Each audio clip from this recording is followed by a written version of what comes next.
복음이 선포될 때에 반응하는 바가 너무나도 다릅니다. 어떤 사람은 아멘 주님 하며 그 자리에서 하나님을 믿죠. 또 어떤 사람은 내가 좀 더 생각해보고 내가 좀 더 연구해보고 내가 좀 더 알아보고 믿겠노라 보류하는 사람들도 있습니다. 또 어떤 사람들은 복음을 들을 때마다 마음의 심기가 불편해서 저놈들을 죽여야지 오히려 복음 전파자들을 대적하는 경우도 있습니다. 교회 안에서도 마찬가지입니다. 목회자의 입술을 통해서 하나님의 말씀이 선포될 때에 그 말씀을 받아들이는 방식은 천차만별입니다. 오늘 본문 말씀에는 예수 그리스도의 복음이 선포될 때에 많은 반응들이 있었는데 그 중에서 헤롯이 어떤 반응을 보이는지 우리에게 말씀하고 있습니다. 그래서 오늘 우리는 이 헤롯의 반응을 보면서 나의 반응을 한번 되돌아 보아야 합니다. 그리고 나는 예수님의 복음이 선포될 때 어떻게 해야 될지 결단하는 시간이 되기를 소망합니다. 헤롯 가문은 예수님이 태어날 때부터 예수님을 박해했던 가문입니다. 예수님이 태어날 당시에는 헤롯 대왕이 있었죠. 그리고 아기 예수께서 애굽에 가셨다가 이스라엘로 돌아올 즈음에는 헤롯 아켈라오가 왕이었습니다. 오늘 본문에 나오는 헤롯은 헤롯 안디바로 헤롯 대왕의 아들입니다. 예루살렘에는 유대 총독이 파견되어 있고 북쪽 갈릴리와 요단강 동편 베레아 땅에는 이 헤롯 안디바가 다스리고 있습니다. 헤롯 가문은 이스라엘 족속이 아니라 에돔 족속입니다. 에서의 후손이라는 거죠. 그러니 이스라엘 백성들이 헤롯에 대해서 어떤 마음을 가지고 있겠습니까? 나의 왕이야, 우리의 왕이야 라고 인정하지 않죠. 마음에 반감이 가득합니다. 그럼에도 불구하고 어찌하지 못하는 것은 이 분봉왕 헤롯을 임명하는 사람이 로마 황제였기 때문입니다. 헤롯 왕의 왕궁은 갈릴리 디베랴의 왕궁이 있습니다. 이 헤롯 왕은 주로 갈릴리에 있다가 베레아에 순회하기도 하고 가끔씩은 예루살렘에 오기도 합니다. 그런 헤롯이 예수님의 복음을 듣습니다. 회개하라 천국이 가까이 왔느니라고 외치는 그 세례 요한의 복음을 듣습니다. 이 정도 복음을 전한다면 헤롯이 세례 요한에게 아무 반응을 하지 않았을 겁니다. 복음을 전파하는 세례 요한은 예수님의 말씀만 전하는 것이 아니라 예수님의 정의, 의로움도 함께 전합니다. 헤롯, 당신 한 여인과 결혼했다가 당신 형제의 아내를 너의 아내로 취하다니 그것은 의로운 일이 아니고 불의한 일이다 라고 헤롯에게 비판을 가합니다.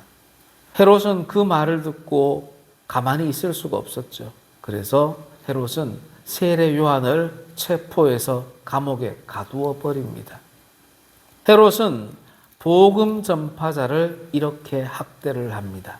그러던 어느 날 자기의 약속 때문에, 맹세 때문에 세례 요한을 죽이는 사태가 발생합니다. 결국 헤롯은 복음 전파자인 세례 요한을 죽이게 됩니다. 그랬던 헤롯이 또 한 번 당황스러운 일을 맞이합니다. 바로 오늘 본문 말씀입니다. 예수님의 12 제자들이 전국 각지로 흩어져서 예수님의 천국 복음을 전합니다. 병든 자들을 고칩니다. 귀신 들린 자들로부터 귀신을 쫓아냅니다. 이런 예수님의 소문이 헤롯의 귀에까지 들립니다. 왕이시여, 세례 요한이 부활했다고 합니다. 왕이시여, 엘리야 선지자가 나타났다고 합니다. 왕이시여, 옛날 어떤 선지자가 다시 부활해서 지금 이 땅에 이곳에 지금 나타났다고 합니다. 라며 헤롯에게 소문을 전해줍니다. 이때 헤롯의 반응이 당황한 기색을 드러냅니다. 요한은 내가 목을 베었거늘 이제 이런 일이 들리니 어쩐 일인가. 헤롯은 깜짝 놀랍니다. 그러면서 마음 한편으로 그 예수를 만나봐야 되겠다. 그의 실체를 내가 한번 봐야 되겠다 생각을 하게 됩니다. 헤롯이 예수를 왜 보고자 했다고요? 이 사람이 누구인가 알고 싶었던 겁니다. 정말 세례 요한이 부활한 것인가? 정말 엘리야가 나타난 것인가? 정말 선지자의 한 사람이 부활해서 이곳에 온 것인가? 헤롯은 이 사람을 자신의 정치적인 입지 안에 놓기 위해서 그를 만나고자 했던 겁니다. 사랑하는 성도 여러분, 이 땅에 많은 사람들이 예수님의 복음을 듣습니다. 또 그들 중에 많은 사람들은 주님의 몸된 교회에 나와 예수님을 보고자 합니다. 나는 어떤 사람인가? 가슴에 손을 얹고 한번 생각을 해봅시다. 하나님의 은혜에 감격해서 나를 하나님께 보여드리러 왔는가? 아니면 하나님이 누군지, 예수가 누군지 내가 한번 알아보리라. 이런 마음으로 왔는가? 자신을 한번 돌아봅시다. 예수님을 보고자 했던 이 헤롯이 금세 마음이 또 변합니다. 누가복음 13장 31절입니다. 곧 그때에 어떤 바리새인들이 나와서 이르되 나가서 여기를 떠나소서 헤롯이 당신을 죽이고자 하나이다. 베레아 땅에서 복음을 선포하고 공생의 일을 사역하시는 예수님께 바리새파 사람들이 예수님, 헤롯이 당신을 죽이려고 합니다. 여기를 떠나세요라고 제보를 합니다. 그런데 놀라운 일이 있습니다. 바리새인들입니다. 바리새인들은 애초에 예수님을 죽이고자 했던 사람들입니다. 그런데 누가복음 13장에서는 왜 예수님께 헤롯이 예수님을 죽이고자 한다고 제보를 하고 있을까요? 그것은 이 바리새인들과 헤롯의 결탁이 있기 때문입니다. 한패라는 겁니다. 다만 당신이 다름 아닌 헤롯 왕이 관할하는 이 베레아 땅에서 유대인의 왕이라 칭하고 있다면 헤롯 왕이 이것을 알면 당신에게도 화내겠지만 우리 바리새파에게도 얼마나 화를 내겠느냐. 그러면 우리 바리새파에게도 피해가 올 것이 아니냐. 당신 여기서 떠나서 딴 데 가라. 그런 의미로 예수께 여기를 떠나소서 권면을 하는 겁니다. 결코 예수님의 생명을 보호해 주기 위함이 아닙니다. 그때 예수께서 바리새파 사람들에게 헤롯에 대하여 말씀해 줍니다. 누가복음 13장 32절입니다. 너희는 가서 저 여우에게 이르라. 내가 내 갈 길을 가야 하리니 선지자가 예루살렘 밖에서는 죽는 법이 없느니라. 아멘. 헤롯과 너희들이 나를 다른 데로 가라고 하겠지만 내가 가야 할 곳은 저 예루살렘이다. 내가 이곳 베레아에서 복음을 전하고 하나님의 뜻에 따라 하나님의 섭리에 따라 나는 내 길을 저 예루살렘으로 갈 것이니 너희들은 내 길에 관여하지 말라라고 말씀하시는 겁니다. 다시 말하면 헤롯이 나를 이 베레아에서 죽이려고 할지라도 나는 이 베레아에서 죽지 않는다. 내가 죽을 곳은 저 예루살렘으로 정해져 있다라고 선포를 하시는 겁니다. 예수를 보고자 했던 헤롯, 예수를 죽이고자 했던 헤롯이 드디어 예수님을 만납니다. 언제 만나요? 겟세마네 동산에서 예수께서 체포되시고 대제사장들에게 신문을 받고 유대 총독 빌라도에게 1차 신문을 받습니다. 그 후에 빌라도 총독이 예수가 갈릴리 출신이라는 것을 알고 갈릴리 분봉왕인 헤롯에게 예수를 이송을 해 줍니다. 이때 헤롯 왕은 마침 예루살렘에 와 있었더랬습니다.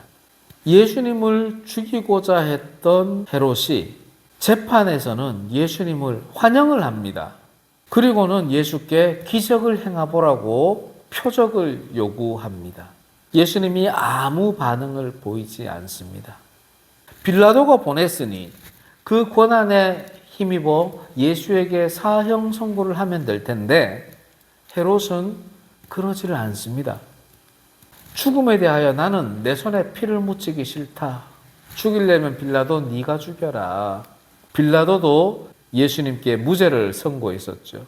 그래서 헤롯은 빌라도의 뜻을 존중하며 다시금 빌라도에게 반송시켜 버립니다.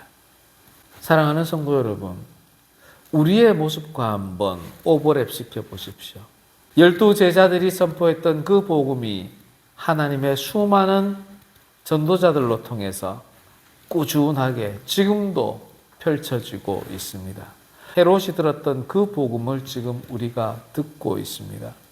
헤롯은 그 복음을 듣고서 예수님을 보고자 했고 마음의 변화가 일자 예수님을 죽이고자 했고 또다시 예수님을 만났지만 예수님을 자신의 손으로 죽이지는 않고 빌라도에게 돌려보내면서 회피해 버렸더랬습니다. 우리의 마음은 어떠합니까? 예수 그리스도의 복음을 듣고 예수님을 보고자 하고 예수님의 말씀을 듣고 결정적인 순간에는 그 말씀대로 살아가기를 회피해 버리고 또 결정적인 순간에는 예수님의 말씀에 따라가지 아니하고 세상으로 돌아가 버리는 그러한 삶을 살고 있지는 않은지 우리들을 돌아보아야 합니다. 헤롯은 복음을 듣고 예수님을 만났지만 아무런 변화가 없었습니다. 오히려 당황하기만 했습니다. 예수님을 평가하고자만 했습니다. 우리는 어떻게 해야 될까요? 복음을 들으면 당황하고 평가할 것이 아니라 예수님의 그 말씀을 믿음으로 나아가야 합니다. 표적을 요구할 것이 아니라 나에게 주신 은혜를 분별해서 하나님께 오히려 감사할 줄 알아야 합니다. 그리해야 우리가 헤롯과 다른 믿음의 삶을 살아갈 수가 있습니다. 하나님이 기뻐하시는 삶을 살아갈 수가 있습니다. 그리할 때 우리는 복음을 듣고 믿음으로 또 다른 복음 전파자가 될 수가 있습니다. 사랑하는 성도 여러분, 여러분들은 복음을 듣고 어떻게 반응하시겠습니까?